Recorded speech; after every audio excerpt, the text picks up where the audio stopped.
Today we're talking about adding captions to your videos. If you haven't seen the first video, which shows you how to record videos on Canva, the link is above, and there's a playlist with all these video editing tutorials in the same place. This is Canva Tips for Authors, where we show authors how to use Canva better for their book marketing. If you are an author who would like to talk to other authors about Canva and to get feedback on your designs, come join the Facebook group. The link is in the description. If you'd like some free stuff, also link is in the description.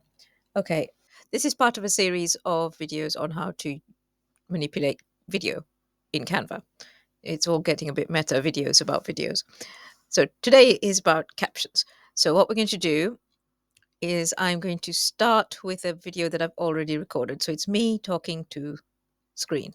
So first of all, let's get rid of the frame around here. So we right click, detach video, and then we can get rid of the frame. There we go. Okay, so that's me in my very messy office talking to the camera. So this is my standard spiel about how to use Canva for your book marketing. Right. Okay, to get captions, we go to text. And when you scroll down, captions. I don't know if everybody has this yet in all of the countries, but it seems like we have it in the UK. So we go to auto-generate captions, and it won't let me scroll down, which is annoying, but there we go. All the videos, there's one.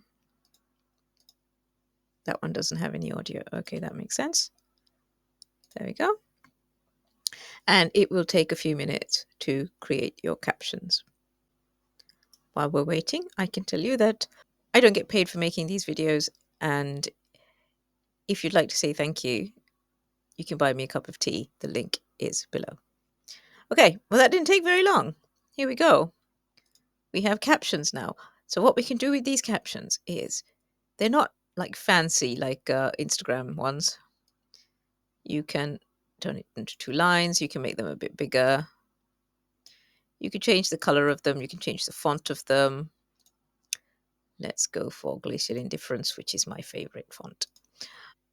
Yeah, you can basically treat them like you would any text box, but any change that you make applies to all of the captions throughout the video. So that's pretty good transcription wise. My name is an English name, so it is possible that if I ever use my name, it'll just come up with something random, Giovanni usually, and I would then have to go in and change the text, which I can do. So let's put it back, Control Z. So I can do that, and that's quite useful to know. Okay, that's really all there is to it. So if you go into, say, a second one here, let's just see. Let's change the background by the effects. So you could get rid of the background, or you could have a different color background.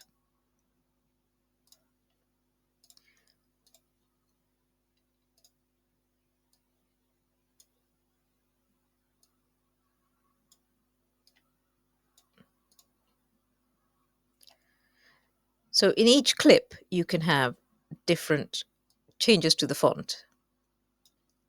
So these captions are purple with Glacial Indifference, and these captions in this clip, this particular short clip, are a different color and a different font. So you can do that if you wanted to, which is kind of useful to know. I don't know really whether you'd want to do that, but you can. Yeah, so this is really good. I've only tried it on short videos, but I'm pretty sure it will work on longer ones. But if you need to, you can chop the videos up. All you have to do is right click and hit split page, and then you chop it into smaller chunks. There isn't dynamic text, but your captions are pretty good, and it's free, and it's available, I think, on Canva free as well. Oh, look, and you can have effects as well, so that it changes. Ooh, that's interesting to know. Let's have a look what happens.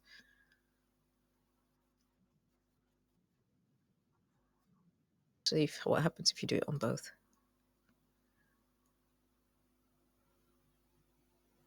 It falls over if you do it on both. Okay, let's not do the animate thing. Let's remove animation. That seems to upset it. Anyway, I thought that would have been cool, but It's not necessary, is it really?